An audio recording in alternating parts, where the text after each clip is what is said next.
Happy New Year, everybody. Happy New Year! Gosh, it is 2025. And while it seems like it was just yesterday that it was 24, and yeah, it kind of was, this is a great time to be looking forward to ripping off the calendar page, starting over, and talking about what are you planning for 25? I'm always planning like every day. Uh, I I plan frequently. I don't plan every day, but I do like to start the year with kind of two ideas. And the first is sort of a word for the year. And I know it sounds hokey, but last year my word was streamline, which was all about creating processes and taking things out of my workflow and automating. And this year, it's really about consolidation.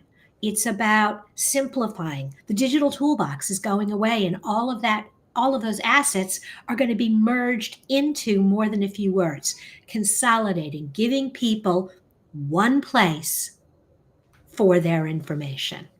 How about you? What's kind of your focus as you're starting to plan? Where are the things that you're going to be focusing on?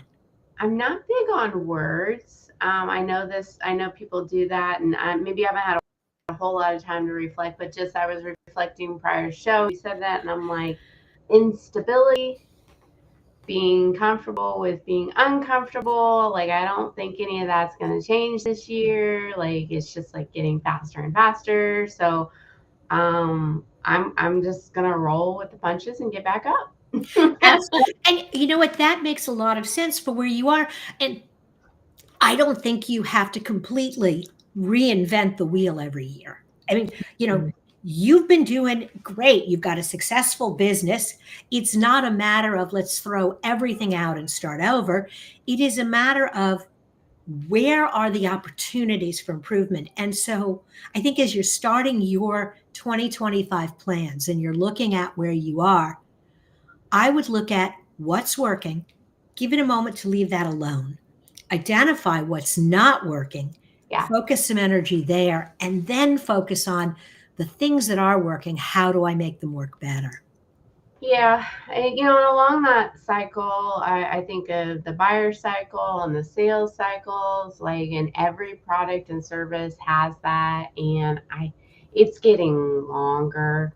It's taking more time. People are really thinking about the money that they have and where to spend it, and they have been for like quite a while. So I don't think this is like new, but it's like recognizing that there's no like quick. And we related this like pre-show about like these very top of the funnel type queries. Those are being answered by AI. Absolutely. And so as you're looking at your plan, you need to think about number one, my sales cycle is going to take longer. How am I going to manage the rest of my business? Because it's going to take me longer to close sales. And then that idea that top of the funnel questions are going to be answered by AI. You know, you do those search and there's that paragraph that pops up on Google and it sort of summarizes everything. If that's the reality, how are you going to adjust your content plans to address that? I think you have to really use that as a launch pad for that's already been said. What am I going to say differently? How am I going to think about this different because somebody's already said that? Um, if you try to go after that information, then you're never going to get search results. You're never going to get any attention on social media, which that gets me into I really think social media is the new internet. Mhm. It definitely is becoming a bigger and bigger factor. But I think as you're kind of trying to figure out what do I need to be talking about, one of the things that really helps in your planning is thinking about themes and thinking about two different kinds of themes. There's the big picture messaging that you want to make sure you consistently get out there every month. But then there are the nuanced, smaller pieces, things that address questions lower in sales funnel. Use that. Um, Maybe only focus on one piece of your service, and give yourself permission to say, in January, I'm going to talk about this. In February, I'm going to talk about this. In March, I'm going to talk about this. And give yourself permission to really do deep dives on those themes, longer videos, longer blog posts that you can then break up throughout the month. But never forget, like, I'll give you an example for me. I have two themes. There are two things I want people to know about me in 2025. Number one, More Than a Few Words is available wherever you listen to podcasts. And number two, if we've sparked your curiosity, book a 1 hour working session with me. And you're going to see those two messages, not hammered every day, but consistently presented everywhere you see my content. But then in January, I'm going to talk about planning. In February, I might talk about changing trends in social media and do it that way and give myself permission to really explore a topic. It takes you out of that surface level content that AI is already taking. You got to go deeper into a subject and not so spread out. Mhm. Like, I 110% agree with that. And not just you, like everybody. Mhm. Like, that surface level is gone, guys. Yeah, you can't write 300 words on why your accounting services are better. Over it. You need to be able to get that message out there that you offer accounting services, you have this specialty, and then you need to be able to say, you know what? This month, we're going to talk about business structure, and we're going to dive in for new businesses as you're starting out. Here are the things you really need to consider. Here are examples. Here are case studies, and really pound that topic.